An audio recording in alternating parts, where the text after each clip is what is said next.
Hello, hello, and welcome back to Shelter. That was a good time with Burry, wasn't it? Yeah. We spent another half an hour preparing the noodles. Burry promises me that he would let me make them the next time, but today we had limited time, so he took that upon himself. We could have used some of the noodles that he prepared and dried in the past, but he was really set on making today's dinner as good as it could be. Everything made fresh. It didn't look that complicated. Flour, oil, eggs, and salt. Rolling out the dough looked like something I would have to take some time to practicing, though. That looked tiring.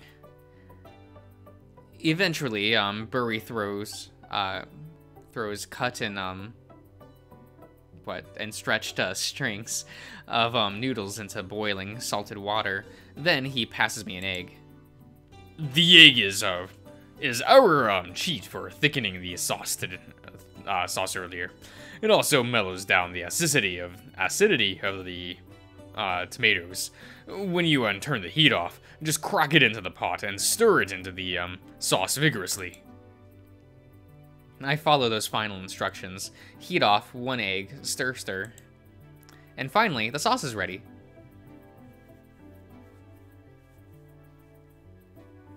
Since Burry is still spending a few last minutes over the noodles, I take care of prepping a table for us in the tavern. I pour us some ale and light up a candle for extra finesse. Soon Burry finishes the noodles, so I chase him away to wait for me at the table, and I do the plating. 2 bowls of noodles and generous scoops of sauce meat. My sauce meat. After roughly 2 hours of cooking, the food finally lands on the table. Okay. I hope you enjoy it. Oh, I certainly will. It looks and smells spectacular. Let's hope that it tastes good, too. After such a long time of smelling this sauce during the cooking, I feel more than ready to dig in. I grab my fork, or roll up a little ball of noodles, and with the sauce, and start lifting it into my mouth. My hands linger, though. I keep staring at Burry, anxious about his first reaction to the first bite. What is he going to say? Will he like it? The looks and the smell are one thing, but it's all about the taste in the end. Burry, despite having fairly thick fingers, uses the fork with great dexterity. He rolls up some of the sauce-covered noodles, blows at them to cool down, and finally he eats it. It's sometimes hard to tell with Burry, but I think he closed his eyes to focus on the flavor. He chews, then swallows. And he makes a gentle nod of approval with a smile. I sigh in relief.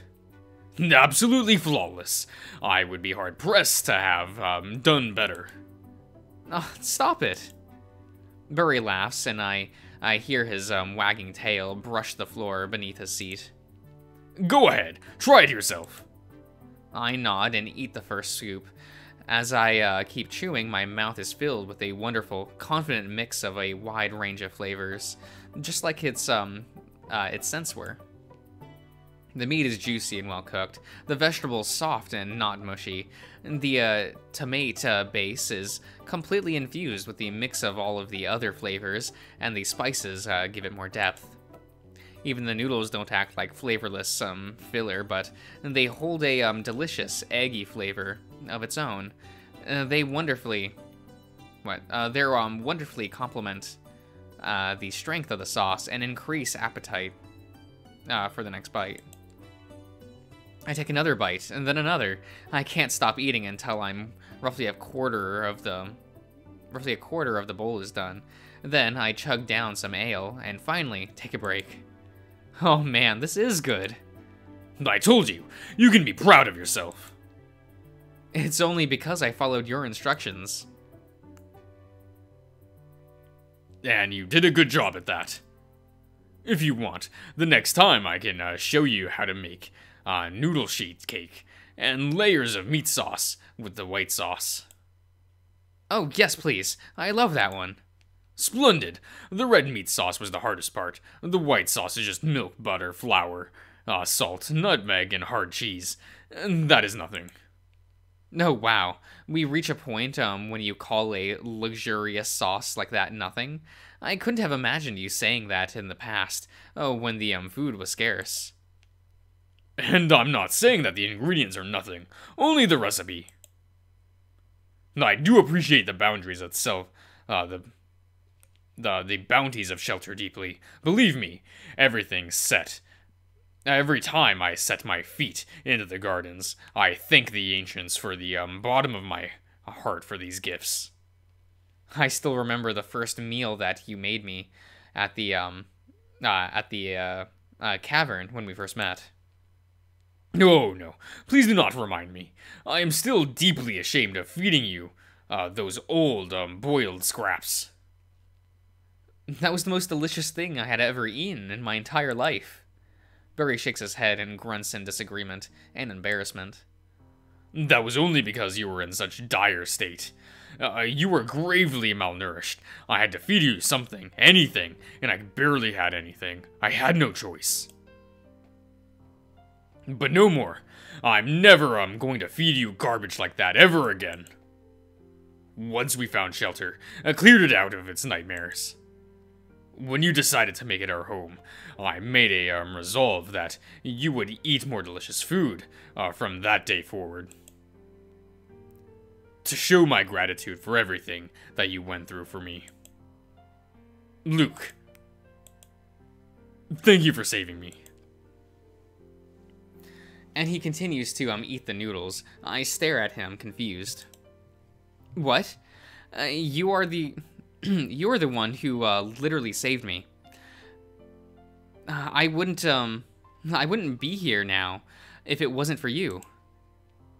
Even now, and neither the tavern nor the gardens would work without your help. My debt to you, for you only keeps growing. Even the tavern. The only reason we have it now is because I... Do you not remember? Do you? Never mind. You are correct. We both need each other, and we can both contribute to each other's happiness. I will just keep doing my part in making sure that you are, that you are well fed. That is the least I can do. And he resumes eating. He's already halfway done with his portion. I feel happy watching him eat. Despite being a calm person, he rarely acts so nostalgic. He must be very excited today. Anyway, great job on the sauce. Good boy. Evening, okay. Okay. We arrive at the baths area soon before sunset, bringing with us a small barrel of ale, a couple bottles of strong liquor, and some snacks. Burry quickly bakes some fresh savory crackers, and I packed a couple of thermal boxes of noodles with my sauce. They should stay hot for a while. I hope they'll like it. I use one of my access keys to open the door automatically. Open the automatic door to the baths. As expected, we're the first to arrive. Ugh, I hope Max and Rune were not tangled into some random parties. It's okay. I mean, that would kind of suck. But even if they don't come, I'm sure we'll have fun, even if it's just the two of us. Burry wags his tail while looking at the big hole in the ceiling. There is some snow falling, and we can clearly hear the howling of the wind, but it's not that drafty here where we stand. Still, way too cold for me. I'm going to turn the heating and the water pump. I shouldn't take too long. Can you hear that?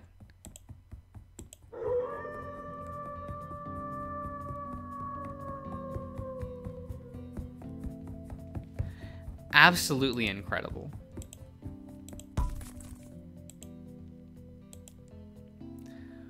Why haven't you, filled it with water yet? Before I could barely register anything, Rune stormed into the room and leaped into the empty bath, already naked. Did he strip while running through the corridor? I could hear a crackling noise on the impact, and I'm not sure if that was his skull or the concrete. Oh, woo! Everyone is here already. Max enters the room, holding a big bag in each hand and wagging his tail. I wonder what snacks he brought. I'm so glad that you guys came.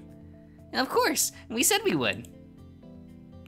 Luke, what happened to your hand? Why do you all stink of wine and raw meat? Oh, this? You see. Turn on the water. I want to swim. Oh, right, I'm on it. But wait, listen. You mates wouldn't believe what I saw on my way here. And that reminds me, guys, something amazing happened to her. Yes, truly amazing happened outside. Listen, Luke. The room suddenly gets filled with loud noises of Max and Rune, and they tell me in great excitement about their afternoon and about all of the little events happening at Shelter right now. There is so much passion in their voices, and they grin and neatly shout over each other. I'm finally starting to get a glimpse of how much of a deal Sky's Ablaze is to the dogs. I excuse myself to go and finally set the baths to start filling and heating up. It's so cold here that I can't wait to sink into the tub with hot water and get back to talking with my friends. It's this loud, chaotic madness. One of my friends remains quiet. He stands and watches over us stoically, his arms crossed like a guardian, watching over his pupils. He notices me staring at him. He looks back at me. And he smiles. Take a nap. Okay. It takes me a while to figure out how the hydraulics, yes, in this particular bath work. Of course, Rune could just do that himself, since he said he's a regular here, but he refuses to get out of the empty bath once he hopped in. I asked Max for help then. After some investigation, trial and error. Okay, we finally managed to make it work.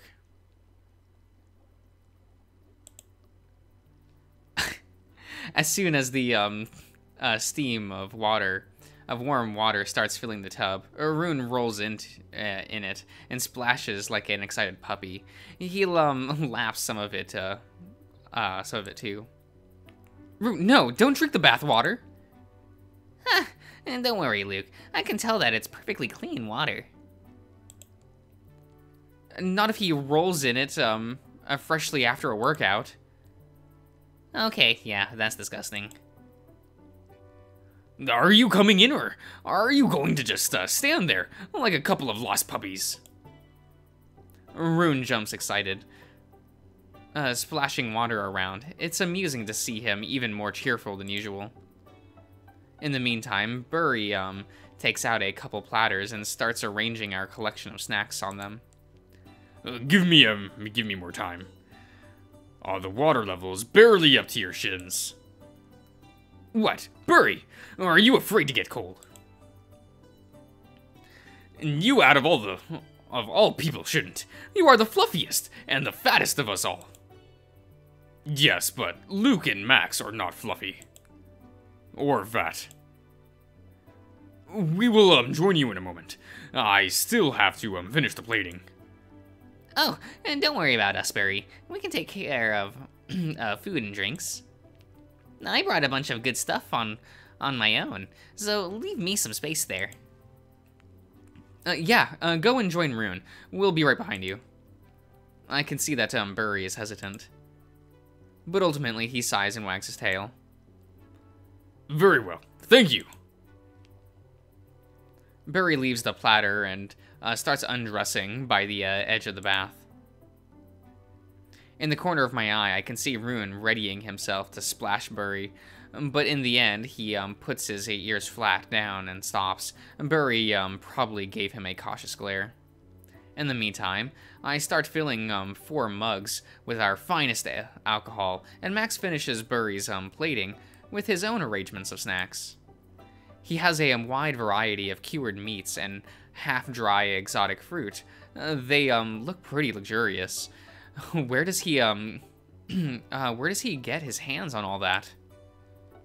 Nice stash, Max. Are these all gifts? Most of them, yeah. Some are from the tavern regulars, some from visitors from outside. It was a fun afternoon. I wish you were there with us. Sorry, I couldn't be everywhere at once. Oh, I know. Don't worry about that. Actually, now that we're talking about that, you got a gift too. What? Me?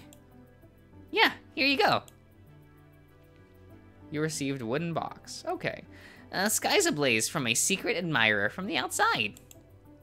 I grab the small box and stare at it surprised. Nothing like that has ever happened before. I don't have a nose as sensitive as the dog's, but even I can tell that there's some kind of sweet confectionery inside. The scent is so strong and sweet that I can almost taste it without even unsealing the box. Almost too strong. It must be overpowering for them. And this is for me. Max takes out a fancy-looking bottle, filled with green, foggy liquid. A small crystal rests at the bottom of the bottle. He holds it in front of me, smiling. I know this one. It's alcohol, but of a very particular kind that we don't sell at our tavern. It's basically a magic potion. A mana crystal activates and brews a pure alcohol, super expensive and rare stuff. For the regular folk, the presence of alien mana simply serves to give an additional buzz. However, for people like us, who actively dabble in magic, that's an opportunity for us to for an even better experience. I can't tell what kind of alcohol it is exactly, but I can guess that the mana infused in it must be of the rodent kind. Green is the color of their species. This is extremely rare. Dude, where the hell did you get it? Received bottle. Okay. And no questions, just take it. I was saving it for a special occasion, and tonight is one. Max pushes the bottle into my hand and looks very happy with himself, wagging his tail and all. However, I feel a bit uneasy looking at this beautiful, expensive bottle. Thank you. But Max, I don't have any gifts for you. Sure you do. Just take it and give me... Just take it and give me my portion of the noodles. I can barely refrain from drooling. Oh, yeah. You guys cook the meat sauce, right? I can smell it over here. Gimme. Yes. It would be a good idea for both of us to refrain from drinking alcohol on empty stomachs. Luke did a wonderful job in the kitchen. You will see. Yeah, I can already tell it's cooked by Luke. The balance of salt and spice is a bit off, but I can smell all the effort that was put into it. It's the version with wine. Nice! And you added an egg too. Damn it, Max. At least, let me at least open the container. Sometimes his nose is a bit too much. I put aside the gifts and prepare the portion of sauce and noodles for Max and Rune.